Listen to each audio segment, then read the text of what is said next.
അവിടുന്ന് ഒത്തിരി body shaming ടീച്ചേഴ്സിന്റെ സൈഡിൽ നിന്ന് സ്റ്റുഡൻസിനെ ബുള്ളി ചെയ്യുന്ന തരത്തിൽ ഒത്തിരി ഞാൻ കേട്ടിട്ടുണ്ട്.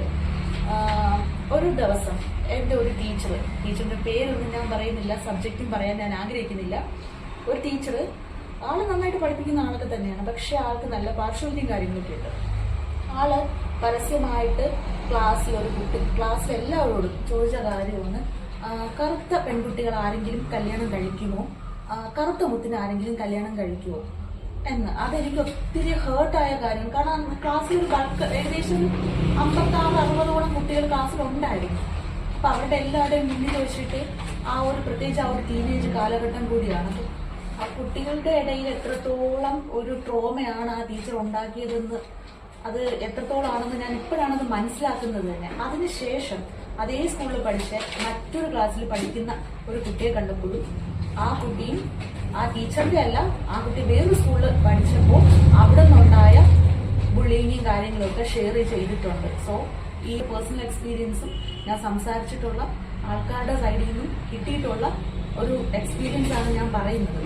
കാരണം ടീച്ചേഴ്സിനെ കണ്ടാണ്, അല്ലെങ്കിൽ ടീച്ചേഴ്സ് പഠിപ്പിക്കുന്നത് പോലെയൊക്കെ ആയിരിക്കും കുട്ടികൾ പഠിക്കുന്നതും കാര്യങ്ങളൊക്കെ. അപ്പോൾ ടീച്ചേഴ്സിന്റെ ആ ഒരു പെരുമാറ്റവും നമ്മുടെ സൊസൈറ്റിയെ നല്ല രീതിയിൽ എഫക്റ്റ് ചെയ്തിട്ടുണ്ട്.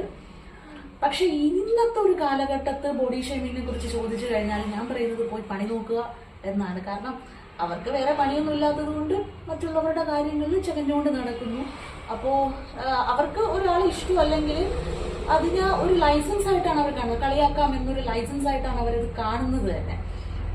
ഇപ്പോ കളറിന്റെ പേരില്, അതുപോലെ തന്നെ വണ്ണത്തിന്റെ പേരില്, മെലിഞ്ഞിരുന്നാലാണെങ്കിൽ അതിന് കുറ്റം, വണ്ണം വെച്ചിരുന്നു കഴിഞ്ഞാൽ അതിന് കുറ്റം, നിറം കൂടിപ്പോയ കുഴപ്പം, നിറം കുറഞ്ഞു പോയ കുഴപ്പം, പൊക്കം ഉണ്ടെങ്കിൽ കുഴപ്പം, പൊക്കം ഇല്ലെങ്കിൽ കുഴപ്പം.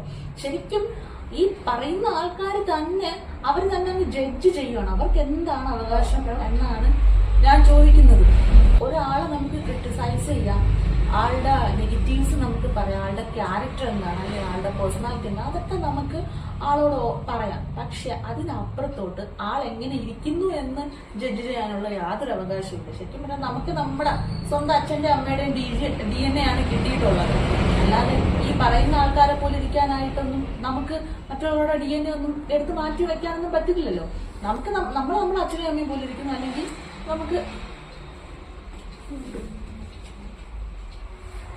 നമുക്ക് DNA ഏതാണോ ആ DNA പ്രകാരമാണ് നമ്മളിരിക്കുന്നത്.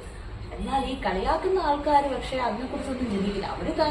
അവര് തന്നെ കുറെ അവരുടെ ക്രൈറ്റീരിയാസ് അവര് ചിലപ്പോൾ ചെയ്തെടുത്തിട്ടുണ്ടാവും. അപ്പം ആ ക്രൈറ്റീരിയാസിന് മാച്ച് ചെയ്യുന്നില്ലെങ്കിൽ അവർ തന്നെ സ്വയം അങ്ങ് ജഡ്ജ് ചെയ്യുക.